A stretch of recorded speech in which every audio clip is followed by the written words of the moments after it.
ನಮಸ್ಕಾರ ಗುರುಗಳಿಗೆ.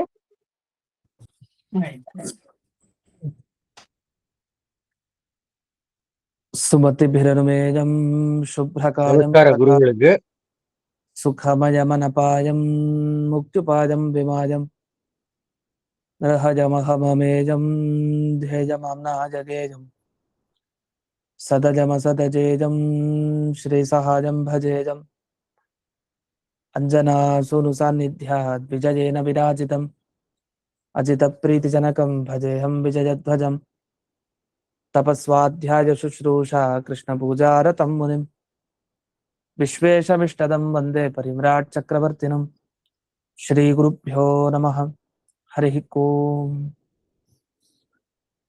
ಜನ್ಮಾದ್ಯಸ್ಯ ಯತೋನ್ವಯಾದಿತರತಶ್ಚಾರ್ಥೇಷ್ವಭಿಘ್ನಸ್ವರಾಟ್ ತೇನೇ ಬ್ರಹ್ಮ ಹೃದಯ ಆದಿಕವಯೇ ಮುಖ್ಯಂತೆ ಜಂ ಸೂರಜಃ ತೇಜೋ ವಾರಿಮೃತಾಂ ಯಥಾ ವಿನಿಮಯೋ ಯತ್ರ ತ್ರಿಸರ್ಗೋ ಮೃಷಾ ಧಾಮ್ನಾ ಸ್ವೇನ ಸದಾ ನಿರಸ್ತಕುಹಕಂ ಸತ್ಯಂ ಪರಂ ಧೀಮಹಿ. ಓಂ ಸ್ವಸ್ತಿಸ್ತು ಸತಾಂ ಅಶೇಷ ಸನ್ಮಂಗಲಾನಿ ಭವಂತು. ಸಮ್ಯಕ್ ಶ್ಲೋಕೈಕ ಶ್ರವಣ ಪಠನ ಮಾತ್ರೇಣ ವಕ್ತುಶ್ಚ ಶ್ರೋತॄಣಾಂ ನಿಖಿಲ ಕಲಿಕೃತ ಕಲ್ಮಷ ಅಪನೋದನ ಪಟುತರೆ. ಶ್ರೀಮದ್ ಭಾಗವತೆ ಮಹಾಪುರಾಣೆ ತೃತೀಯ ಸ್ಕಂಧೆ ಏಕಾದಶೇಧ್ಯಾಯೇ ಅದ್ಯ ಕಥಾನುವಾದೆ ಸತಿ ಕಿಂಚಿತ್ ಪೂರ್ವಕಥಾನುವಾದಃ. ಸೃಷ್ಟಿಯ ಬಗ್ಗೆ ಹೇಳ್ತಾ ಬರ್ತಾ ಇದ್ದಾರೆ. ಅದರಲ್ಲಿ ಅವಿದ್ಯೆಯನ್ನ ಬ್ರಹ್ಮದೇವರ ಸೃಷ್ಟಿ ಮಾಡಿದ್ರು. ಹೇಗ್ ಮಾಡಿದ್ರು? ಅವಿದ್ಯೆಯನ್ನ ಸೃಷ್ಟಿ ಮಾಡಿದ್ರು ಅಂದ್ರೆ ಆ ವಿದ್ಯೆಗೆ ಅಭಿಮಾನಿ ದೇವತೆಗಳು, ದೈತ್ಯರು, ರಾಕ್ಷಸರು ಇವರೆಲ್ಲರೂ ಸೃಷ್ಟಿಗೆ ಬಂದ್ರು ಅಂತ ಅರ್ಥ. ಅವ್ರನ್ನೆಲ್ಲ ಸೃಷ್ಟಿ ಮಾಡಿದ್ಮೇಲೆ ಎಷ್ಟು ಪಾಪದ ಕೆಲಸ ಆಯ್ತಿದ್ರು. ಆ ಪಾಪದ ಕೆಲಸದಿಂದ ಪಾಪಕರ್ಮ, ಆ ಪಾಪ ಫಲ ಉಂಟಾದ್ರೆ ಆ ಪಾಪದ ಸಂಪರ್ಕ ಆಗತ್ತಲ್ಲ, ಅದಕ್ಕೆ ಹೆದರಿದ್ರಂತೆ ಬ್ರಹ್ಮದೇವರು. ಅಯ್ಯೋ, ಇಂಥ ಒಂದು ಕೆಟ್ಟ ಕಾರ್ಯ ನಾನ್ ಮಾಡ್ಬೇಕಾಗಿ ಬಂತಲ್ಲ. ಸೃಷ್ಟಿ ಮಾಡೋದು ಒಳ್ಳೆಯವ್ರನ್ನ ಸರಿ, ಆದ್ರೆ ಜಗತ್ತಿನ ನಿಯಮ ಅವರವರ ಸಾಧನೆ ಆಗ್ಲೇಬೇಕು. ಅದು ದುಷ್ಟರೋ ಶಿಷ್ಟರೋ, ಒಳ್ಳೆಯವ್ರಿಗೂ ದೇವರು ಸಾಧನೆ ಮಾಡಿಸ್ತಾನೆ, ಕೆಟ್ಟವ್ರಿಗೂ ದೇವರು ಸಾಧನೆ ಮಾಡಿಸ್ತಾನೆ. ಅದನ್ನ ದೈತ್ಯರು, ರಾಕ್ಷಸರು, ಪಿಶಾಚ ಎಲ್ಲ ಸೃಷ್ಟಿ ಆಗ್ಲೇಬೇಕು. ಅದು ಬ್ರಹ್ಮದೇವರೇ ಮಾಡ್ಬೇಕು. ಅದನ್ನ ಮಾಡಿದಾಗ ಅದೊಂದು ದೊಡ್ಡ ಪಾಪ ಕರ್ಮ ಆಯ್ತು. ಒಳ್ಳೆ ಮಗುವನ್ನ ಸೃಷ್ಟಿ ಮಾಡಿದ್ರೆ, ಒಳ್ಳೆ ಮಗು ಹುಟ್ಟಿದ್ರೆ ಒಳ್ಳೇದು. ಅದೇ ಕೆಟ್ಟ ಮಗು ಹುಟ್ಟಿದ್ರೆ, ಕೆಟ್ಟ ಮಗುವಿನ ಸೃಷ್ಟಿಗೆ ಕಾರಣ ಆದ್ರೆ ಅದರ ಪಾಪ ಫಲ ಯಾರು ಅನುಭವಿಸ್ಬೇಕು? ತಂದೆ ತಾಯಿಗಳೇ ಅನುಭವಿಸ್ಬೇಕು. ಹಾಗಾದ್ರೆ ಈ ಪಾಪ ಕರ್ಮ ನಡೆದು ಬಿಟ್ರೆ ಅದರ ಫಲ ಅನುಭವಿಸ್ಬೇಕು. ಬ್ರಹ್ಮದೇವರಿಗೆ ಈ ಪಾಪ ಕರ್ಮ ನಾನು ಗೊತ್ತಿದ್ದು ಯಾಕೆ ಮಾಡ್ತಾ ಇದ್ದೀನಿ ಅಂತ, ಅದಕ್ಕೇನ್ ಮಾಡಿದ್ರು ಅವರು? ದೇವರಲ್ಲೇ ಮನಸ್ಸಿಟ್ಬಿಟ್ರು. ದೇವರಲ್ಲೇ ಪೂರ್ಣ ಮನಸ್ಸನ್ನಿಟ್ಟು ಅದು ಅನಾಯಾಸವಾಗಿ ತಮಗೆ ಗೊತ್ತಿಲ್ಲದೆ ಇರೋ ತರ. ಅಂದ್ರೆ ಆ ಸೃಷ್ಟಿ ಬಗ್ಗೆ ಅವ್ರಿಗೆ ಆಸೆ ಇರ್ಲಿಲ್ಲ ಇದ್ ಮಾಡ್ಬೇಕು ಅಂತ, ಅದೇ ಭಗವಂತನ ಆಜ್ಞೆ. ಹಾಗಾಗಿ ಬ್ರಹ್ಮದೇವರು ದೇವರಲ್ಲೇ ಮನಸ್ಸನ್ನಿಟ್ಟು ಈ ಉಸಿರಾಡ್ತೀವಲ್ಲ ಆರಾಮಾಗಿ, ಆ ಉಸಿರಾಟ ಹೇಗೆ ಆರಾಮಾಗಿ ಮಾಡ್ತೀವಲ್ಲ ಆ ತರ ಬ್ರಹ್ಮದೇವರು ಆಯಾಸ ಇಲ್ದೇನೆ ಬೇಗ ಸೃಷ್ಟಿ ಮಾಡಿ ಹಾಕ್ಬಿಟ್ರು. ಯಾರನ್ನ? ಈ ಅವಿದ್ಯೆಯ ಅಭಿಮಾನಿ ದೇವತೆಗಳು ಅಂತ ಯಾರನ್ನ? ಈ ದೈತ್ಯರು, ರಾಕ್ಷಸರು, ಪಿಶಾಚಗಳು. ಯಾಕೆ ಅವ್ರನ್ನ ದೇವತೆಗಳು ಅಂದ್ರೆ ದೀನ ದೇವತೆಗಳು ಅಂತ ಕೆಲವರು ಇರ್ತಾರೆ. ದೀನ ದೇವತೆ ಒಳ್ಳೆ ದೇವತೆ. ದೀನ ದೇವತೆಗಳು ಅಂದ್ರೆ ಈ ಇಂದ್ರ ಅನ್ನೋ ದೇವತೆ ಇದ್ದಾರೆ, ಅಭಿಮಾನಿ ದೇವತೆ. ಅದೇ ಹೆಸರು, ಇಂದ್ರ ಅಂತಾನೆ ಹೆಸರು, ಅದೇ ದೀನ ದೇವತೆ, ದುಷ್ಟ ದೇವತೆ ಅಂತ ಅರ್ಥ. ದೇವತೆ ಅನ್ನೋ ಶಬ್ದನ ಅವ್ರನ್ನಲ್ಲೂ ಬಳಸೋದಿದೆ, ಈ ದುಷ್ಟರಲ್ಲೂ. ಆದ್ರಿಂದ ಹೇಳ್ದೆ ಅದನ್ನ. ಅಂತೂ ಇವನ್ನೆಲ್ಲ ಸೃಷ್ಟಿ ಮಾಡಿದಾಗ ಬ್ರಹ್ಮದೇವರಿಗೆ ಆ ಒಂದು ಅತೃಪ್ತಿ ಏನಿತ್ತಲ್ಲ, ಪಾಪಕರ್ಮ ಮಾಡ್ಬಿಟ್ನೇನೋ ಅಂತ ಒಂದು ಅತೃಪ್ತಿ ಇತ್ತಲ್ಲ, ಆ ತೃಪ್ತಿ ಹೋಯ್ತು ಈಗ. ಯಾಕಂದ್ರೆ ದೇವರಲ್ಲೇ ಮನಸ್ಸನ್ನಿಟ್ಟು ಈ ಕರ್ಮ ಮಾಡಿದ್ರು. ಅದ್ ಯಾವುದೇ ಒಂದು ಲೇಪ ಅವ್ರಿಗೆ ಆಗಲ್ಲ. ವಸ್ತುತಃ ಅವರೇನು ಹೆದರ್ಕೊಳ್ಳೋ ಅಗತ್ಯ ಇಲ್ಲ, ಯಾಕಂದ್ರೆ ಅವ್ರಿಗೆ ಯಾವುದೇ ಒಂದು ಲೇಪ ಆಗಲ್ಲ. ಇದ್ರದ್ದು ಬ್ರಹ್ಮದೇವರ ಅಂತಹ ಶಕ್ತಿ ಬಂತರು. ಆದ್ರೂ ಒಂದು ಪಾಪಕರ್ಮ ಮಾಡ್ಬೇಕಾಗಿ ಬಂತಲ್ಲ, ಇವ್ರನ್ನೆಲ್ಲ ಸೃಷ್ಟಿ ಮಾಡ್ಬೇಕಾಗಿ ಬಂತಲ್ಲ ಅಂತ ಇಷ್ಟು. ಅದನ್ನ ಇಲ್ಲಿ ಪ್ರಮಾಣಗಳೆಲ್ಲ ಬಿಡಿಸ್ತಾ ಹೋಗ್ತಾ ಇದೆ, ಪ್ರಮಾಣ ಶ್ಲೋಕಗಳು. ಅದರಲ್ಲಿ ಅಬುದ್ಧಿ ಪೂರ್ವಮಿವತು ಬ್ರಹ್ಮಣೋ ಹರಿಬುದ್ಧಿತಃ ತಾಮಸಾನಾಂತು ಭೂತಾನಾಂ ಸಹಸ್ರಂ ಸತ್ವಭಾಗಿನಾಂ ಶತಾಂ ಶರಜಸಾಮೇಕ ತಮಸಾಂ ಸರ್ವವೇದಿನಾಂ ಕೇವಲ ತಮಸೋ ಯೋಂಶಃ ಸಾ ವಿದ್ಯಾ ಪಂಚಪರ್ವಿಕ ಜಾತಾತ್ ಇದುಷ್ಟಾತ್ ಅದ್ದೇಹ ದೈತ್ಯ ರಕ್ಷ ಪಿಶಾಚಕಾಹ ಅಂತ ಕೊನೆಗೆ ಬಂತು. ಮಧ್ಯಕ್ಕೊಂದಿಷ್ಟು ವಿವರಣೆ ಮಾಡಿದೆ. ನಾನು ಮೊದಲನೇ ಲೈನು ಕೊನೆಯ ಲೈನ್ ಅರ್ಥ ಹೇಳಿದೆ. ಮಧ್ಯದಲ್ಲಿರೋ ಲೈನ್ಗಳಿಗೆ ಅರ್ಥ ಬೇಕು. ಮಧ್ಯದಲ್ಲಿರೋದೇ ಕಠಿಣ ಭಾಗ. ಇನ್ನು ಎಲ್ಲದಕ್ಕಿಂತ ಅಲ್ಲೇನ್ ಕಠಿಣ ಭಾಗ ಬಂದಿದೆ ಅಂತಂದ್ರೆ, ಈಗ ಅವಿದ್ಯೆಯನ್ನ ಬ್ರಹ್ಮದೇವರು ಸೃಷ್ಟಿ ಮಾಡಿದ್ರು ಅಂತ ಸುಲಭವಾಗಿ ಹೇಳಿದ್ರಿ. ವಸ್ತುತಃ ಈ ವಿಭಾಗ ಹೇಗಿದೆ ಈ ಶ್ಲೋಕದಲ್ಲಿ? ಈಗ ತಮಸಃ ಅಂತ ಒಂದು ಶಬ್ದ ಹಾಕಿದ್ದಾರೆ. ಷಷ್ಠಸ್ತು ತಮಸಃ ಸರ್ಗ ಅಂತ ಬಂದಿದೆ ಶ್ಲೋಕದಲ್ಲಿ. 6ನೇದು ತಮಸಃ ಸರ್ಗ. ತಮಸ್ಸಿನ ಸೃಷ್ಟಿ. ಸರ್ಗ ಅಂದ್ರೆ ಸೃಷ್ಟಿ. ತಮಸ್ಸು ಅಂದ್ರೆ ಯಾವುದು? ಅವಿದ್ಯೆ. ಅವಿದ್ಯೆಯನ್ನ ಸೃಷ್ಟಿ ಮಾಡಿದ್ರು. ಇದು 6ನೇದು ಅಂತ ಬಂತು. ಹೇಗ್ ಸೃಷ್ಟಿ ಮಾಡ್ದ? ಉಸಿರಾಟ ಆರಾಮಾಗಿ ಮಾಡ್ತೀವಲ್ಲ, ಹಾಗೆ ಆರಾಮಾಗೆ 5 ಪರ್ವ ಅವಿದ್ಯೆಗೆ. ಅವಿದ್ಯೆ ವಿಭಾಗ ಇದೆ. ಆ ಅವಿದ್ಯೆಯ ವಿಭಾಗಗಳೊಂದಿಗೆ ಅವಿದ್ಯೆಯನ್ನ ಸೃಷ್ಟಿ ಮಾಡಿದ್ದಾರೆ ಬ್ರಹ್ಮದೇವ್.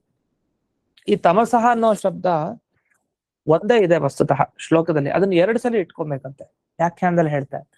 ಯಾಕೆ 2 ಸಲ ಅಂದ್ರೆ, ಒಂದು ತಮಸ್ಸ ಶಬ್ದಕ್ಕೆ ತಮೋಗುಣ ಅಂತ ಅರ್ಥ ಅಂತೆ, ಇನ್ನೊಂದು ತಮಸ್ ಶಬ್ದಕ್ಕೆ ಅವಿದ್ಯೆ ಅಂತ ಅರ್ಥ. ಅವಿದ್ಯೆ ಬೇರೆ, ತಮೋಗುಣ ಬೇರೆ. ತಮೋಗುಣದಿಂದ ಬ್ರಹ್ಮದೇವರು ಅವಿದ್ಯೆಯನ್ನು ಸೃಷ್ಟಿ ಮಾಡ್ತಾರೆ. ಹಾಗಾದ್ರೆ ತಮಸಃ ಸರ್ಗ. ತಮಹಸಃ ಅಂದ್ರೆ ತಮೋಗುಣ. ತಮೋಗುಣದಿಂದ ತಮಸ್ಸು ಅಂದ್ರೆ ಅವಿದ್ಯೆಯ ಸೃಷ್ಟಿ ಅಂತ. ಇದು ಶ್ಲೋಕದ ನಂಬರ್ ಮೆಸೇಜ್ ಹಾಕ್ತಾ ಇದಾರೆ, ನಂಗೆ ಹೇಳಿಕಲ್ಲ, ನೋಡಿ ಹೇಳಿ.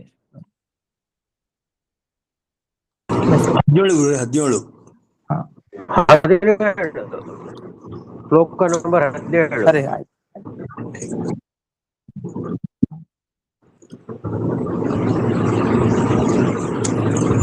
ಹೀಗೆ ತಮೋಗುಣದಿಂದ ಈ ಅವಿದ್ಯೆಯ ಸೃಷ್ಟಿ ಆಯಿತು.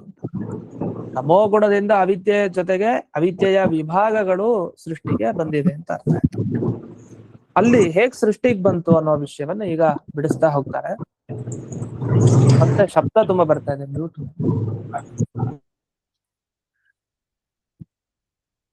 ಈ ತ್ರಿಗುಣಗಳ ಪ್ರಮಾಣ ಹೇಳ್ತಾರೆ ಈಗ. ಅಂದ್ರೆ ಅವಿದ್ಯೆಯನ್ನ ಸೃಷ್ಟಿ ಮಾಡ್ಬೇಕೀಗ ತಮೋಗುಣ. ಆದ್ರೆ ಯಾವ ತಮೋಗುಣ ಭಾಗ ಈ ಅವಿದ್ಯೆಯನ್ನ ಸೃಷ್ಟಿ ಮಾಡಿದೆ? ಯಾವುದನ್ನ ಈ ಬ್ರಹ್ಮದೇವರು ಬಳಸ್ಕೊಂಡ್ರು ಅಂದ್ರೆ, ಆಗಿಲ್ಲಿ ಬಿಡಿಸಿದ್ದಾರೆ. ಪಂಚಭೂತಗಳಲ್ಲಿ ಈ ಸತ್ವಗುಣ, ರಜೋಗುಣ, ತಮೋಗುಣ ಎಷ್ಟೆಷ್ಟಿರತ್ತೆ ಅಂತ ಈಗ ತಿಳಿಸ್ತಾರೆ. ಇದೊಂದು ಅಪೂರ್ವವಾದ ವಿಷಯ. ಪಂಚಭೂತಗಳಲ್ಲಿ ಸತ್ವಗುಣ ಎಷ್ಟಿರತ್ತೆ ಅಂದ್ರೆ 1000 ಭಾಗ ಅಂತೆ ಸತ್ವಗುಣ. ಇನ್ನು ರಜೋಗುಣ 100 ಭಾಗ, ತಮೋಗುಣ 1 ಭಾಗ ಇರುತ್ತೆ. ಹಾಗಾದ್ರೆ ಜಾಸ್ತಿ ಯಾವ್ದ್ರದ್ದು? ಸತ್ವಗುಣ ಅಂತ ಜಾಸ್ತಿ ಇರುತ್ತೆ. ಅದು 1000, ಇದು ರಜೋಗುಣ 100, ತಮೋಗುಣ 1. ಹಾಗಾದ್ರೆ ತಮೋಗುಣವನ್ನ ಇಟ್ಕೊಂಡ್ರೆ ಸತ್ವಗುಣ ತುಂಬಾ ಜಾಸ್ತಿ, 1000 ಪಾಲು ತುಂಬಾ ಜಾಸ್ತಿ ಇದೆ. ಯಾವುದು? ಸತ್ವಗುಣ. ಅಲ್ಲಿ ಈ ಪಂಚಭೂತಗಳು ಈ ಅಹಂಕಾರ ತತ್ವದಲ್ಲಿ ಸೇರಿರೋ ತಮೋಗುಣ ಏನಿದೆಯಲ್ಲ, ಅದರ ಭಾಗ ಏನಿದೆ, ಅದರಿಂದ ಸೃಷ್ಟಿಗೆ ಬರ್ತಾ ಇದೆ. ಹಾಗಾದ್ರೆ ಈ ಪಂಚಭೂತಗಳಲ್ಲೂ ತಮಸ್ಸು ಸೇರ್ಕೊಂಡಿದೆ. ಅದು ಸೇರ್ಬೇಕು ಅಂತಂದ್ರೆ ಯಾವ್ದ್ರಿಂದ ಬಂದಿದ್ದು? ಅದು ಅಹಂಕಾರ ತತ್ವದ ತಮೋ ಭಾಗದಿಂದ ಬಂದಿದ್ದು. ಎಲ್ಲಿ? ಈ ಪಂಚಭೂತಗಳಲ್ಲಿ. ಯಾಕೆ? ಪಂಚಭೂತಗಳ ಸೃಷ್ಟಿಯಾಗಿದೆ ಅಹಂಕಾರ ತತ್ವದಿಂದ. ಆದ್ರೆ ಅಹಂಕಾರ ತತ್ವದಲ್ಲಿ ಯಾವ ಭಾಗ? ತಮೋ ಭಾಗ. ಆ ತಮೋ ಭಾಗದಿಂದ ಹುಟ್ಟತ್ತೆ ಯಾವುದು? ಈ ಪಂಚಭೂತ ಸೃಷ್ಟಿಗೆ ಬಂತು. ಈ ಪಂಚಭೂತವನ್ನ ಅದಕ್ಕೆ ತಾಮಸ ಅಂತ ಕರೆಯೋದಿದೆ. ಯಾಕೆ ತಾಮಸ ಅಂತ ಕರೀತಾರೆ? ಅದು ಕೆಟ್ಟದ್ದು ಅಂತಲ್ಲ, ತಮೋಗುಣದಿಂದ ಅದು ಸೃಷ್ಟಿಗೆ ಬಂದಿದೆ ಅಂತ ಅರ್ಥ ಅಷ್ಟೇ. ಅದನ್ನ ತಾಮಸ ಅಂತ ಕರೀತಾರೆ. ಆದ್ರೆ ಆಶ್ಚರ್ಯ, ಆ ತಾಮಸ ಪಂಚಭೂತ ಆದ್ರೂ ಅದಕ್ಕೆ ಅಭಿಮಾನಿ ದೇವತೆಗಳಿದಾರಲ್ಲ, ಅವರೆಲ್ಲ ತಮೋಗುಣ ಹೊಂದಿರೋರಲ್ಲ, ಅವರೆಲ್ಲ ಸರ್ವಜ್ಞರು, ಅವರೆಲ್ಲ ಸತ್ವಗುಣವನ್ನ ಹೊಂದಿರೋ ದೇವತೆಗಳು. ಅದು ಆಶ್ಚರ್ಯ. ಇನ್ನು ಅಷ್ಟೇ ಅಲ್ಲದೆ, ಅವಿದ್ಯೆ ಸೃಷ್ಟಿ ಆಗ್ಬೇಕಾದ್ರೆ ಹೇಗಾಯ್ತಂದ್ರೆ, ಸತ್ವಗುಣ ರಜೋಗುಣ ಎರಡೂ ಸಂಪರ್ಕ ಇಲ್ಲ. ಆ ಭೂತಗಳಲ್ಲಿ ತಮೋಗುಣ ಇದೆ, ಆ ಭಾಗದಿಂದ ಅವಿದ್ಯೆ ಸೃಷ್ಟಿಗೆ ಬಂತಂತೆ. ಈ ಅವಿದ್ಯೆ ಅನ್ನೋದು ತುಂಬಾ ದುಷ್ಟ ಅಂತ ಹೇಳ್ತಾರೆ. ಯಾಕೆ ದುಷ್ಟ ಅವಿದ್ಯೆ ಅಂದ್ರೆ, ಅದು ಸೃಷ್ಟಿಗೆ ಬರ್ಬೇಕಾದ್ರೆ ಅದಕ್ಕೆ ಅಭಿಮಾನಿಗಳಾಗಿ ಈ ದೈತ್ಯರು, ರಾಕ್ಷಸರು, ಪಿಶಾಚ ಇವರೆಲ್ಲ ಹುಟ್ಟುತ್ತಾರೆ. ಬ್ರಹ್ಮದೇವರು ಯೋಚನೆ ಮಾಡ್ತಾರಂತೆ. ಇಲ್ಲ, ಪ್ರಮಾಣ ಶ್ಲೋಕಗಳ ಅರ್ಥ ಹೇಳ್ತಾ ಇದ್ದೀನಿ. ಬ್ರಹ್ಮದೇವರು ಯೋಚನೆ ಮಾಡಿದ್ರು, ಇದೊಂದು ಹರಿಸೇವೆ, ನಾನು ದೇವರಿಗೆ ಸೇವೆ ಮಾಡ್ಬೇಕಾಗಿದ್ದು ಹೀಗೆ ಅಂತ ಮಾಡಿದ್ದಾರೆ. ಅದರಲ್ಲಿ ಪಂಚಭೂತಗಳಲ್ಲಿ ಈ ತಮೋಗುಣ ಏನಿದೆ, ಆ ತಮೋಗುಣಕ್ಕೆ ಕಾರಣ ಏನು ಅಂತ ಇದುವರೆಗೆ ಹೇಳಾಯ್ತು. ಇನ್ನು ಮನುಷ್ಯರು ಹುಟ್ಟುತ್ತಾರೆ. ಮನುಷ್ಯರು ಯಾವುದರಿಂದ ಹುಟ್ಟುತ್ತಾರೆ? ಮನುಷ್ಯರು ಆ ಪಂಚಭೂತಗಳಲ್ಲಿರೋ ರಜೋಗುಣದಿಂದ ಹುಟ್ಟುತ್ತಾರೆ. ಕೆಲವು ಸಲ ಏನಾಗತ್ತೆ, ಈ ರಜೋಗುಣದಿಂದ ಮನುಷ್ಯರೆಲ್ಲ ಸೃಷ್ಟಿಗೆ ಬಂದ್ರಲ್ಲ, ಅದೇ ರಜೋಗುಣ ಈ ಸ್ಥಾವರಾದಿ ಪದಾರ್ಥಗಳ ಸೃಷ್ಟಿಗೂ ಕಾರಣ ಆಗುತ್ತೆ. ಸ್ಥಾವರ ಅಂದ್ರೆ ಚಲಿಸದೇ ಇರೋ ವಸ್ತುಗಳು, ಅಂದ್ರೆ ಮರ, ಗಿಡ, ಬಳ್ಳಿ ಇದೆಲ್ಲ ಇರುತ್ತಲ್ಲ, ಅದು ಸ್ಥಾವರ ವಸ್ತು. ಈ ಸ್ಥಾವರ ವಸ್ತುಗಳ ಸೃಷ್ಟಿಗೆ ಯಾವ್ದು ಕಾರಣ ಅಂದ್ರೆ ರಜೋಗುಣನೇ ಕಾರಣ. ಆ ರಜೋಗುಣದಿಂದ ಮನುಷ್ಯರ ಸೃಷ್ಟಿ ಆಗ್ಬೇಕು, ಹಾಗೆ ಈ ಓಡಾಡೋ ಪದಾರ್ಥ ಸೃಷ್ಟಿ ಆಯ್ತು ಅದೇ ರಜೋಗುಣದಿಂದ. ಆದ್ರೆ ಅದೇ ರಜೋಗುಣ ಬರೀ ನಿಂತಿರೋದು, ಚಲನೆ ಮಾಡ್ಲಿಕ್ಕೆ ಬರಲ್ಲ, ಅಂತ ವಸ್ತುಗಳನ್ನ ಹೇಗೆ ಸೃಷ್ಟಿ ಮಾಡ್ಕೊಡ್ತು ಅಂದ್ರೆ ರಜೋಗುಣದ ಶಕ್ತಿ ಕಡಿಮೆ ಆಗತ್ತಂತೆ ಕೆಲವು ಸಲ. ಯಾವ್ದ್ರಿಂದ? ತಮೋಗುಣ ಹೆಚ್ಚಾದಾಗ, ತಮೋಗುಣದ ಪ್ರಭಾವದಿಂದ ರಜೋಗುಣ ಶಕ್ತಿಯನ್ನ ಕಳ್ಕೊಂಡಾಗ ಆಗ ಈ ಮರ, ಗಿಡ, ಬಳ್ಳಿ ಇದೆಲ್ಲ ಸೃಷ್ಟಿಗೆ ಬರತ್ತಂತೆ. ಹೀಗೆ ಇಡೀ ಪ್ರಪಂಚ ತ್ರಿಗುಣಾತ್ಮಕ ಅಂತ ಹೇಳೋದಿದೆ.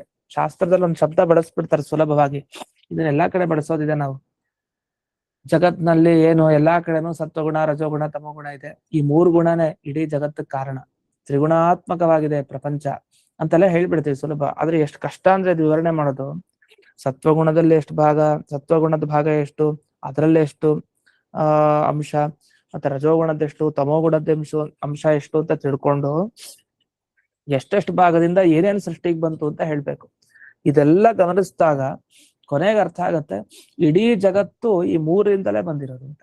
ಈ ಪ್ರಕೃತಿ ತತ್ವ, ಲಕ್ಷ್ಮೀದೇವಿ ಅಭಿಮಾನಿನಿ ಆಗಿದ್ದಾಳಲ್ಲ ಪ್ರಕೃತಿ ತತ್ವ, ಅದರ ಮೂರು ಗುಣ ಏನಿದೆ ಆ ಮೂರು ಗುಣನೇ ಇಡೀ ಜಗತ್ತಿನ ಸೃಷ್ಟಿ ಕಾರಣ. ಆದ್ರಿಂದ ಇಡೀ ಜಗತ್ತು ತ್ರಿಗುಣಾತ್ಮಕ. ಮೂರು ಗುಣ ಬಿಟ್ಟಿನೇನಿಲ್ಲ ಈ ಜಗತ್ತಿನಲ್ಲಿ, ಮೂರು ಗುಣನೇ ಜಗತ್ತು ಅಂತ ಹೇಳಿದ್ದು ಆ ದೃಷ್ಟಿಯಿಂದ. ಅದು ಯಾವಾಗ ಗೊತ್ತಾಗತ್ತೆ ಅಂದ್ರೆ ಯಾವ್ಯಾವ ಭಾಗದಿಂದ ಏನೇನು ಸೃಷ್ಟಿಗೆ ಬಂತು ಅಂತ ಈಗೆಲ್ಲ ಹೇಳ್ತಾ ಇದಾರಲ್ಲ, ಇದರಿಂದ ಗೊತ್ತಾಗ್ತಾ ಇದೆ. ಇನ್ನೊಂದು, ಬ್ರಹ್ಮದೇವರಿಗೆ ಶರೀರ ಬಂತು ಒಂದು. ಬ್ರಹ್ಮಾಂಡದ ಒಳಗಡೆ ಇತ್ತು ಬ್ರಹ್ಮದೇವರು, ಹೊರಗಡೆ ಅಲ್ಲ ಒಳಗಡೆ ಇದ್ದಾಗ ಅವರಿಗೆ ಶರೀರ ಬಂತು. ಅದು ಯಾವ್ದ್ರಿಂದ ಬಂತು? ಅವ್ರಿಗೂ ರಜೋಗುಣದಿಂದಲೇ ಬಂತಂತೆ. ಆದ್ರೆ ತಮೋಗುಣದ ಪ್ರಭಾವದಿಂದ ರಜೋಗುಣ ಶಕ್ತಿ ಕಡಿಮೆ ಆದ್ರೆ ಅದು ಇದ್ರ ಸೃಷ್ಟಿ, ಯಾವುದು ಮರಗಿಡ ಸೃಷ್ಟಿ. ಇಲ್ಲೂ ರಜೋಗುಣ ಕಡಿಮೆ ಆಯ್ತು ಅಂದ್ರೆ ಶಕ್ತಿ ಅದರ ಕಡಿಮೆ ಆಗಿದೆಯಂತೆ ರಜೋಗುಣದ್ದು.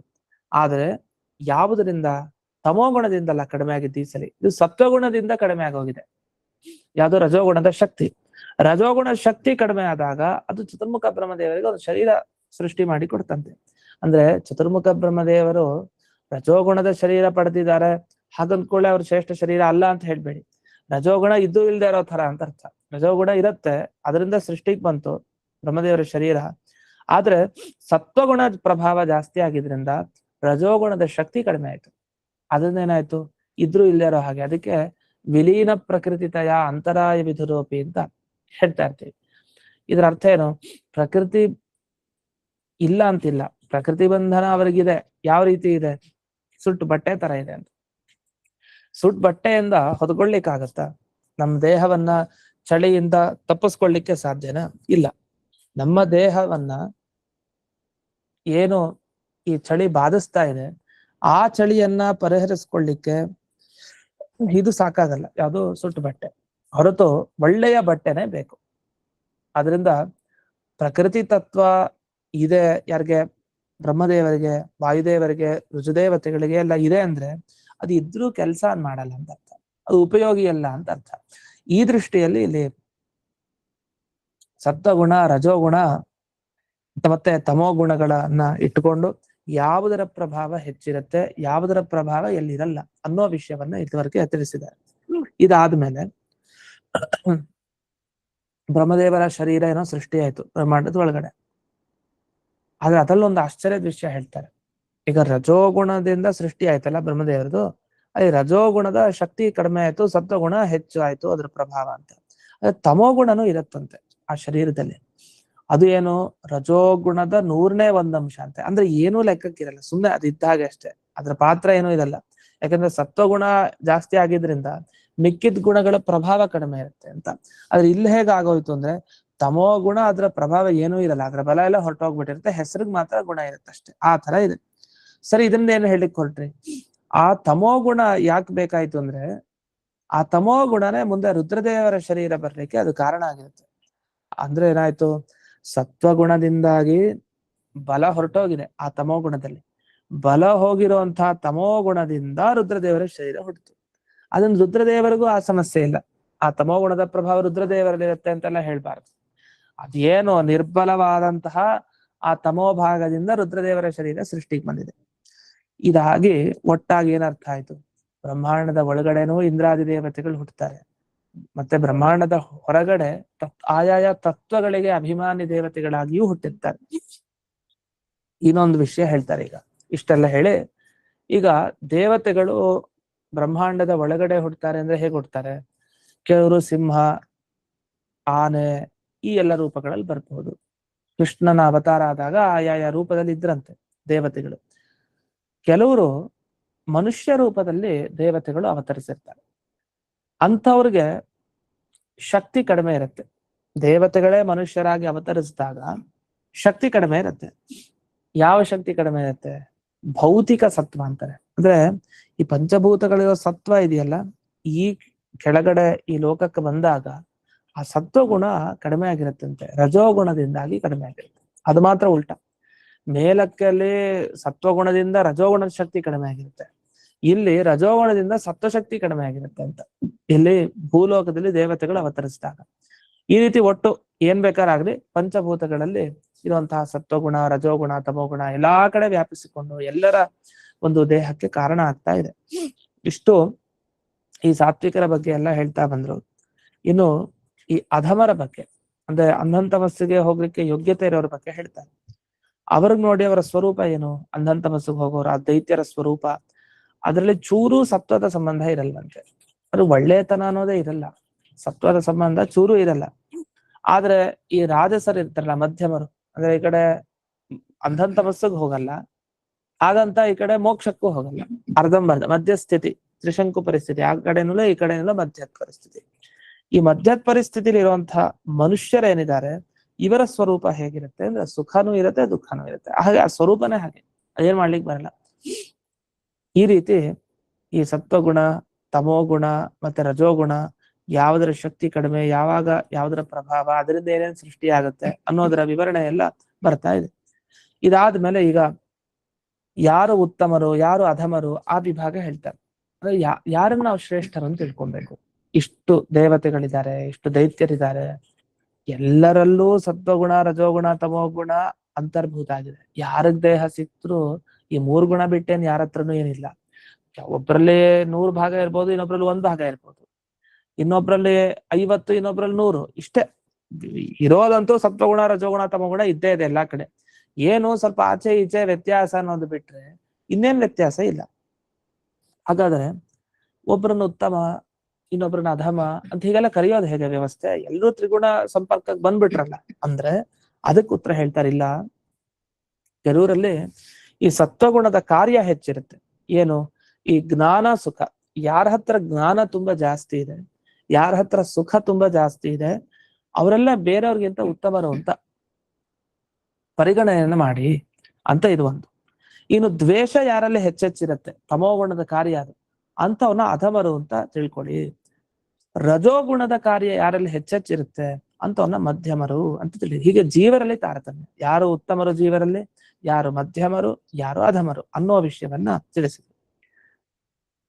ಇದಾದ್ಮೇಲೆ ಇನ್ನೊಂದು ಮಾತು ಹೇಳ್ತಾರೆ. ಮನುಷ್ಯರಾಗಿ ಯಾವಾಗ ಹುಟ್ಟುತ್ತಾರಲ್ಲ ಜೀವರೆಲ್ಲ, ವಸ್ತುತಃ ಅವರ ಈ ಸ್ವಾಭಾವಿಕ ಗುಣ ಇರುತ್ತಲ್ಲ, ಅಂದ್ರೆ ನಮ್ಮ ಸ್ವರೂಪದಲ್ಲೇ ಸತ್ವ, ರಜಸ್ಸು, ತಮಸ್ಸು ಈ ಎಲ್ಲ ಗುಣಗಳಿರುತ್ತಲ್ಲ, ಆ ಗುಣಗಳಿಗೆಲ್ಲ ಬಲ ಇರಲ್ವಂತಾಗ. ಯಾಕೆ? ಭೌತಿಕ. ಯಾವಾಗ ಈ ಪಂಚಭೂತಗಳ ಸಂಪರ್ಕಕ್ಕೆ ಬಂದು ದೇಹ ಪಡ್ಕೊಂತಾರೆ, ಆಗ ಆ ನಿಜವಾದ ಸ್ವರೂಪದಲ್ಲಿರುವಂತಹ ಗುಣಗಳೆಲ್ಲ ಮರೆ ಮಾಚಿ ಹೋಗ್ಬಿಡತ್ತಂತೆ. ಅದ್ರ ನಾಶ ಆಗಲ್ಲ, ಅದಿರುತ್ತೆ, ಆದ್ರೆ ಅದು ಹೊರಗಡೆ ಕಾಣಲ್ಲ ಚೆನ್ನಾಗಿ. ಈಗ ನಾವ್ ಹೇಳ್ತೀವ ನಮ್ಮ ಸ್ವರೂಪಾನಂದ ನಮ್ಮಲ್ಲೇ ಇದೆ, ಆನಂದ ಹುಡುಕ್ಬೇಕು ಅಂತ ಇನ್ನೆಲ್ಲೋ ಹೋಗೋದು ಬೇಡ, ನಮ್ಮಲ್ಲೇ ಆನಂದ ಇದೆ ಒಳಗಡೆ. ಆದ್ರೆ ಈ ಆನಂದ ಪಡಿಲಿಕ್ಕೆ ತುಂಬಾ ಸಮಯ ಬೇಕಾಗುತ್ತೆ, ಅದು ಬೇಗ ಸಿಗಲ್ಲ. ಯಾಕೆಂದ್ರೆ ಈ ಭೌತಿಕ ಸಂಪರ್ಕಕ್ಕೆ ಬಂದಾಗ ಅಲೌಕಿಕವಾದದ್ದು ತೋರೋದು ಕಷ್ಟ, ಅದು ಹಾಗೆ ಸುಲಭವಾಗಿ ತೋರಲ್ಲ. ಇದು ಒಂದು. ಈ ರೀತಿಯಲ್ಲಿ ಏನಾಯ್ತು, ತಾರತಮ್ಯ ಸಿದ್ಧಾಂತವನ್ನ ಚೆನ್ನಾಗಿ ಸ್ಪಷ್ಟನೆ ಮಾಡ್ತಾ ಇದ್ದಾರೆ. ಹಾಗಾಗಿ ಯಾವುದೇ ಒಂದು ದೇವತೆಯ ಅವತಾರ ರೂಪ ಆಗ್ಲಿ ಭೂಲೋಕಕ್ಕೆ ಬರೋದು, ಅದರಲ್ಲಿ ಹೆಚ್ಚು ಕಡಿಮೆ ಅನ್ನೋದು ಸಹಜ ಅಂತ ಹೇಳ್ತಾರೆ. ಹಾಗಾಗಿ ಅರ್ಜುನನಿಗೆ ಇಂದ್ರದೇವರಿಗೆ ಅಂತ ಜ್ಞಾನ ಇತ್ತು, ಅಷ್ಟು ಅರ್ಜುನಿಗೆ ಇರ್ಬೇಕು ಅಂತಿಲ್ಲ. ಅಂಶಿಗತ ಅನುಸಂಧಾನ ಅಂಶಕ್ಕೆ ಬರುತ್ತಾ ಇಲ್ವಾ ಅಂತ ಒಂದು ಪ್ರಶ್ನೆ. ಇದೆಲ್ಲ ಹಿಂದೆ ಸುಧಾ ಪಾಠದಲ್ಲೂ ಬಂದಿದೆ. ಈ ಉಪಮಾಧಿಕರಣ ಅಂತ ಬರುತ್ತೆ, ಅಲ್ಲೆಲ್ಲ ಈ ವಿಷಯ ಬಂದಿದೆ. ಅಂದ್ರೆ ಅಂಶಿಗತ ಅನುಸಂಧಾನ ಅಂಶಕ್ಕಿರತ್ತ. ಅಂಶಿ ಅಂದ್ರೆ ಮೂಲ, ಯಾರು ಇಂದ್ರದೇವರು. ಇಂದ್ರದೇವರಿಗಾಗೋ ಸುಖ ಎಲ್ಲ ಅರ್ಜುನನಿಗೆ, ಅದೇ ಇಂದ್ರದೇವರ ಅಂಶನಾದ ಅರ್ಜುನನಿಗೆ ಆಗತ್ತ? ಆಗ್ಬೇಕು ಅಂತಿಲ್ಲ. ವಾಯುದೇವರಿಗಾದ್ರೆ ಬಿಡಿ, ವಾಯುದೇವರಿಗೆ ಏನೇನು ಮೂಲ ರೂಪದಲ್ಲಿ ಆಗ್ತಾ ಇದೆಯೋ ಅದೆಲ್ಲ ಹನುಮಂತ, ಭೀಮ, ಮಧ್ವ ಈ ರೂಪಗಳೆಲ್ಲ ಇದ್ದೇ ಇದೆ. ಲಕ್ಷ್ಮೀ ದೇವಿಗೆ ಹಾಗಾದ್ರೆ ಏನು ಅದನ್ನು ಹೇಳ್ತಾರೆ. ಲಕ್ಷ್ಮೀ ದೇವಿಗೆ ಈಗ ಸತ್ವಗುಣಕ್ಕೆ ಅಭಿಮಾನಿನಿ ಶ್ರೀ ರೂಪ, ರಜೋಗುಣ ಅಭಿಮಾನಿನಿ ಇನ್ನೊಂದು, ತಮೋ ಗುಣ ಅಭಿಮಾನಿ ದುರ್ಗೆ, ಹೀಗೆ ಶ್ರೀ ಭೂ ದುರ್ಗಾ ರೂಪಗಳಿದೆ. ಈ ಶ್ರೀ ಭೂ ದುರ್ಗಾ ರೂಪಗಳಿಗೂ ಮತ್ತೆ ಮೂಲ ಪ್ರಕೃತಿ ತತ್ವದ ಅಭಿಮಾನಿನಿ ದೇವತೆಯಾದ ಲಕ್ಷ್ಮಿಗೂ ಯಾವುದೇ ರೀತಿ ಈ ಗುಣಗಳ ಸಂಬಂಧದಲ್ಲಿ ವ್ಯತ್ಯಾಸ ಇರಲ್ಲ. ಅಂದ್ರೆ ಶ್ರೀ ಭೂ ದುರ್ಗಾ ರೂಪಗಳಲ್ಲಿ ಏನಿರುತ್ತೋ ಅದೇ ಮೂಲ ಲಕ್ಷ್ಮಿಯಲ್ಲೂ, ಮೂಲ ಲಕ್ಷ್ಮಿ ಏನೋ ಅದೇ ಶ್ರೀ ಭೂ ದುರ್ಗೆಗಳಲ್ಲಿ, ವ್ಯತ್ಯಾಸ ಇರಲ್ಲ. ಇವರಲ್ಲೇ ವ್ಯತ್ಯಾಸ ಇಲ್ಲ ಅಂದ್ರೆ ದೇವರ ಬಗ್ಗೆ ಬಂದ್ರೇನು, ದೇವರಂತೂ ಅದು ಗುಣಾತೀತ ಅಂತ ಅವನ್ ಕರೀತಾನೆ. ಯಾವ ಗುಣನೂ ಅವನಿಗೆ ಬೇಕಾಗಿಲ್ಲ, ಅವನೆಲ್ಲ ಈ ಗುಣಗಳನ್ನ ಮೀರಿ ನಿಂತಿದ್ದಾನೆ. ಇಷ್ಟು ಎಲ್ಲ ಶ್ಲೋಕಗಳ ಅಭಿಪ್ರಾಯ ಹಿಂದೆ ಬಂದಿದೆ. ಇನ್ನು ಮುಂದಕ್ಕೆ ಈ ಪ್ರಾಕೃತ ಸೃಷ್ಟಿ, ವೈಕೃತ ಸೃಷ್ಟಿ ಅಂದ್ರೆ ಏನು ಅಂತ ಸ್ವಲ್ಪ ಪರಿಚಯ ಮಾಡ್ಕೊಡ್ತಾರೆ. ಈಗ ನೋಡಿ, ಪ್ರಕೃತಿ ಅಂದ್ರೆ ಯಾವ್ದನ್ನ ಕರಿತೀವಿ? ನಾವೆಲ್ಲ ಹೇಳ್ತಾ ಇರ್ತೀವಿ ಮೂಲ ಪ್ರಕೃತಿ, ಇಡೀ ಜಗತ್ತಿಗೆ ಮೂಲ ಯಾವ್ದು? ಪ್ರಕೃತಿ ತತ್ವ. ಯಾವ್ದು ಪ್ರಕೃತಿ ಅಂದ್ರೆ? ಅವ್ಯಕ್ತ ತತ್ವ ಅಂತಿದೆ. ಅವ್ಯಕ್ತ ತತ್ವ ಅಂದ್ರೆ ಲಕ್ಷ್ಮಿ ಅಭಿಮಾನಿನಿ ದೇವತೆ. ಆ ಅವ್ಯಕ್ತ ತತ್ವವನ್ನು ಆರಂಭ ಮಾಡಿಕೊಂಡು ಪೃಥಿವಿಯವರೆಗಿನ ಏನು ಪದಾರ್ಥಗಳಿದೆ ಅದನ್ನೆಲ್ಲ ಪ್ರಕೃತಿ ಅಂತ ಕರಿತೀವಿ. ಹಾಗಾದ್ರೆ ಎಲ್ಲಾ ಪದಾರ್ಥ ಪ್ರಕೃತಿ ಅಂದ್ರೆ ಬರೀ ಎಲ್ಲೋ ಸಂಕೋಚ ಮಾಡಿರೋದು ಅಂತ ತಿಳಿಬಾರ್ದು. ಅವ್ಯಕ್ತ ತತ್ವ ಆರಂಭಿಸಿ ಮಧ್ಯಕ್ಕೆ ನೋಡಿ ಅಹಂಕಾರ ತತ್ವ, ಮಹತ್ತತ್ವ ಎಷ್ಟೆಷ್ಟೆಲ್ಲ ಬಂದಿದೆಯಲ್ಲ, ಇದನ್ನೆಲ್ಲ ಸೇರಿಸ್ಕೊಂಡು ಕೊನೆಯವರೆಗೆ ಅಂದ್ರೆ ಪೃಥ್ವಿವರೆಗೆ ಬಂದಾಗ ಏನು ಪದಾರ್ಥಗಳು ಸಿಗತ್ತೋ ಎಲ್ಲದಕ್ಕೂ ಪ್ರಕೃತಿ ಅಂತ ಕರೀತಾರೆ. ಈ ಪ್ರಕೃತಿ ಏನಿದೆಯಲ್ಲ ಅಂದ್ರೆ ಮಹತ್ತತ್ವ, ಅಹಂಕಾರ ತತ್ವ, ಇದೆಲ್ಲ ಪ್ರಕೃತಿ ಏನ್ ಬಂತು, ಇವುಗಳೇ ಬದಲಾದರೆ ಇನ್ನೊಂದು ವಸ್ತುವಾಗಿ ಅದನ್ನೇ ಪ್ರಾಕೃತ ಸೃಷ್ಟಿ ಅಂತ ಕರೀತಾರೆ. ಹಾಗಾದ್ರೆ ಪ್ರಕೃತಿಯ ಪರಿಣಾಮ ಪ್ರಾಕೃತ. ಪ್ರಕೃತಿ ಬದಲಾಗ್ತಾ ಬದಲಾಗ್ತಾ ಸೃಷ್ಟಿ ಆಗ್ತಾ ಇದ್ರೆ ಅದನ್ನ ಪ್ರಾಕೃತ ಸೃಷ್ಟಿ ಅಂತ ಕರೀತಾರೆ. ಇನ್ನು ವಿಕೃತ ಸೃಷ್ಟಿ ಅಂತ ಒಂದು. ವಿಕೃತ ಸೃಷ್ಟಿ ಅಂದ್ರೆ ಈಗ 24 ತತ್ವ ಏನಿದೆ, ಆ 24 ತತ್ವಗಳು ಬದಲಾಗ್ತಾ ಹೋಗುತ್ತೆ ಪರಿಣಾಮ. ಅದರ ಬದಲಾವಣೆಯನ್ನು ಸೃಷ್ಟಿ ಇದೆಯಲ್ಲ ಅದನ್ನ ವಿಕೃತ ಸೃಷ್ಟಿ ಅಂತ ಕರೀತಾರೆ. ಆ ವಿಕೃತದಲ್ಲಿ ಅಂದ್ರೆ ಬ್ರಹ್ಮಾಂಡದಲ್ಲಿ ಯಾವ್ದು ಹುಟ್ಟುತ್ತೋ ಅದನ್ನೆಲ್ಲ ವೈಕೃತ ಸೃಷ್ಟಿ ಅಂತ ಕರೀತಾರೆ. ಹೀಗೆ ಪ್ರಕೃತಿ ಪ್ರಾಕೃತ, ವಿಕೃತಿ ವಿಕೃತ, ವಿಕೃತ ಆದ್ಮೇಲೆ ವೈಕೃತ, ಹೀಗೆ ಶಬ್ದಗಳನ್ನ ಒಂದೊಂದೇ ಪರಿಚಯ ಮಾಡ್ಕೊಂಡು ಹೋಗ್ತಾ ಇದೆ. ಇಷ್ಟಾದ್ಮೇಲೆ ಬ್ರಹ್ಮಾಂಡದ ಹೊರಗಿನ ಸೃಷ್ಟಿಗೆ ಪ್ರಾಕೃತ ಸೃಷ್ಟಿ ಅಂತ ಕರಿಬೇಕು, ಬ್ರಹ್ಮಾಂಡದ ಹೊರಗಿನ ಸೃಷ್ಟಿ. ಇನ್ನು ಬ್ರಹ್ಮಾಂಡದ ಒಳಗಿನ ಸೃಷ್ಟಿ ವೈಕೃತ ಸೃಷ್ಟಿ ಅಂತ ಅನ್ಬೇಕು. ಆದ್ರೆ ಒಂದು ಪ್ರಶ್ನೆ, ಈಗ ಅವಿದ್ಯೆಯನ್ನ ತಾನೇ ಈಗ ಸೃಷ್ಟಿ ಮಾಡಿದ್ದು ಬ್ರಹ್ಮದೇವರು ಅಂತ ಈ ಶ್ಲೋಕದಲ್ಲಿ ಬಂದಿರೋದು. ಆ ವಿಷಯಕ್ಕೆ ಬರೋಣ ಈಗ. ಅಂದ್ರೆ ಒಂದು ಸೃಷ್ಟಿಯ ಪರಿಚಯ ನಮ್ಗೆ ಗೊತ್ತಾಯ್ತು, ಯಾವ ಸೃಷ್ಟಿ ಹೇಗೆ, ಯಾವ ಸೃಷ್ಟಿ ಹೇಗೆ ಎಲ್ಲ ಗೊತ್ತಾಯ್ತು. ಈಗ ಅವಿದ್ಯೆಯನ್ನ ಬ್ರಹ್ಮದೇವರೇನು ಸೃಷ್ಟಿ ಮಾಡಿದ್ದಾರೆ, ಅದು ಬ್ರಹ್ಮಾಂಡದ ಒಳಗಡೆ ಮಾಡಿದ್ದಾನೆ ಈಗ ಬ್ರಹ್ಮದೇವರು? ಹೌದು, ಒಳಗಡೆ ಮಾಡಿದ್ದು ಅವಿದ್ಯೆಯನ್ನ. ಮತ್ತೆ ಬ್ರಹ್ಮಾಂಡದ ಒಳಗಡೆ ಮಾಡಿದ ಸೃಷ್ಟಿ ವೈಕೃತ ಆಗ್ಬೇಕಲ್ಲ, ಆದ್ರೆ ವೈಕೃತ ಅಂತ ನೀವು ಹೇಳ್ತಾ ಇಲ್ಲ. ಷಷ್ಟಸ್ತು ತಮಸ ಸರ್ಗ ಅಂತ ಹೇಳಿ ಬೇರೆ ಕಡೆ ಪ್ರಾಕೃತದಲ್ಲಿ ಸೇರಿಸ್ತಾ ಇದ್ದೀರಿ. ಇದು ವೈಕೃತ ಸೃಷ್ಟಿ ಆಯ್ತು, ಬ್ರಹ್ಮಾಂಡದ ಒಳಗಡೆ ಮಾಡುವಂತ ಸೃಷ್ಟಿ. ಆದ್ರಿಂದ ಇದನ್ನ ಹೇಗೆ ಒಪ್ಕೊಳ್ಳೋದು ಅಂತ ಒಂದು ಪ್ರಶ್ನೆ ಇದೆ. ಇದನ್ನ ವಿವರಿಸ್ತಾ ಹೋಗ್ತಾರೆ. ಅಂದ್ರೆ ಈ ಅವಿದ್ಯೆ ಏನಿದೆ ಅದು ಪಂಚಭೂತದಲ್ಲಿರೋ ತಮೋ ಗುಣದಿಂದ ಹೊರಗೆ ಬಂತು, ಸೃಷ್ಟಿಗೆ ಬಂತು. ಇದು ವಸ್ತುತಃ ಈ ಬ್ರಹ್ಮಾಂಡದ ಒಳಗಡೆ ಆಗಿದ್ದು ಅಂತಲ್ಲ, ಇದ್ರ ಮುಂಚೆನೆ ಬ್ರಹ್ಮಾಂಡದ ಹೊರಗಡೆನೂ ಆಗಿತ್ತಂತೆ ಅವಿದ್ಯೆಯ ಸೃಷ್ಟಿ. ಹೊರಗಡೆ ಆಗಿದ್ರಿಂದ ಅದು ಪ್ರಾಕೃತ ಸೃಷ್ಟಿನೇ. ಯಾವಾಗ ಬ್ರಹ್ಮಾಂಡದ ಒಳಗಡೆ ಈ ಶರೀರದಲ್ಲಿ ಇಟ್ಟು ಹೊರಗೆ ಬರೋ ತರ ಈ ಬ್ರಹ್ಮದೇವರು ಮಾಡಿದ್ರು ಈ ಅವಿದ್ಯೆಯನ್ನ, ಆ ಅವಿದ್ಯೆಯನ್ನ ಸೃಷ್ಟಿ ಮಾಡಿದಾಗ ಅಂದ್ರೆ ತಮ್ಮ ಶರೀರದ ಒಳಗಡೆ ಈಗ ಅವಿದ್ಯೆ ಬರ್ಬೇಕು ಅಂದ್ರೆ ಬ್ರಹ್ಮಾಂಡದಲ್ಲಿ ಬರ್ಬೇಕು. ಬ್ರಹ್ಮಾಂಡ ಅಂದ್ರೆ ಅದು ಬ್ರಹ್ಮದೇವರ ಶರೀರ, ಆ ಶರೀರದಲ್ಲಿ ಇದ್ದು ಹೊರಗೆ ಬರೆಸಿದ್ದಾರೆ. ಅಂತ ಅವಿದ್ಯೆಯನ್ನ ಬ್ರಹ್ಮದೇವರು ಸೃಷ್ಟಿ ಮಾಡಿದ್ದು ಅಂತ ಎಲ್ಲಾ ಕಡೆ ಪ್ರಸಿದ್ಧಿಗೆ ಬರ್ಲಿ ಅಂತ ದೇವರು ಹೇಗ್ ಮಾಡಿದಂತೆ. ಅವಿದ್ಯೆಯನ್ನ ಸೃಷ್ಟಿ ಮಾಡಿದವರು ಬ್ರಹ್ಮದೇವರು ಅಂತ ಎಲ್ಲರಿಗೂ ಗೊತ್ತಾಗ್ಲಿ ಅಂತ. ಆದ್ರೆ ಇಷ್ಟು ಮಾತ್ರಕ್ಕೆ ನಾವು ಯೋಚಿಸ್ಬೇಕಾಗಿದ್ದು ವೈಕೃತ ಅಂತ ಮಾತ್ರ ಅನಿಸ್ಕೊಳ್ಳಲ್ವಂತೆ ಅವಿದ್ಯಾ ಸೃಷ್ಟಿ, ಅದು ಪ್ರಾಕೃತದಲ್ಲೇ ಸೇರಿಸ್ಬೇಕಂತೆ ಆ ಸೃಷ್ಟಿಯನ್ನ ಅಂತ. ಇಷ್ಟು ವಿಷಯವನ್ನ ಇಲ್ಲಿ ತಿಳಿಸಿದ್ದಾರೆ. ಕೆಲವು ವಿಷಯಗಳಿವೆ, ಅದನ್ನ ಮತ್ತೆ ನಾಳೆ ದಿವಸ ನೋಡೋಣ ಅಂತ ಹೇಳ್ತಾ ಇಂದಿನ ಪಾಠವನ್ನ ಸ್ಮೃತ್ ಕುರುವಂತರ್ಗತ ವ್ಯಾಸರಾಜ ಗುರುವಂತರ್ಗತ ಭಾರತೀಯ ರಮಣ ಮುಖ್ಯ ಪ್ರಾಣಾಂತರ್ಗತ ಶ್ರೀಮನ್ಮೂಲ ಗೋಪಾಲ ಕೃಷ್ಣನಿಗೆ ಅರ್ಪಣೆಯನ್ನು ಮಾಡುತ್ತೇವೆ. ಶ್ರೀ ಗಣೇಶ್ ಧನ್ಯವಾದಗಳು. ನಮಸ್ಕಾರ ಗುರುಗಳೇ. ನಮಸ್ಕಾರ ಗುರುಗಳೇ. ಧನ್ಯವಾದಗಳು. ನಮಸ್ಕಾರ ಗುರುಗಳೇ. ಗುರುಗಳಿಗೆ ಧನ್ಯವಾದಗಳು. ನಮಸ್ಕಾರ ಆಚಾರ್ಯರೇ. ನಮಸ್ಕಾರ ಗುರುಗಳಿಗೆ ಧನ್ಯವಾದ.